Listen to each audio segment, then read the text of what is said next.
তারা press briefing করে 5 আগস্টের পরে নাকি 90 দিনের মধ্যে চিকিৎসা খাতকে তারা উন্নত করে ছাড়বে। কোথায় সেই উন্নত, কোথায় সেই সংস্কার? এই ধরনের মূলা ঝুলানো আর চলবে না। আপনারা আমাদেরকে যেভাবে মূলা ঝুলিয়েছেন, যেভাবে ঝুলাচ্ছেন, এগুলো থেকে বিরত থাকেন।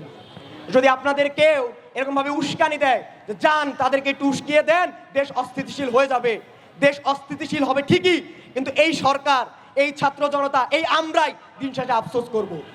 কারণ এই সরকার আমাদের সরকার। এই আন্দোলন, এই আগস্টের আন্দোলন এই ডাক্তাররাও করেছে, এই ডাক্তাররা নিরলসভাবে চিকিৎসা দিয়ে গিয়েছে। আমরা চাই না এই দেশ কোনো বৈদেশিক চক্রান্তে, কোনো দালালদের চক্রান্তে আবার অস্থিতিশীল হয়ে উঠুক। কিন্তু আমরা আমাদের দাবি আদায়ে অনড়।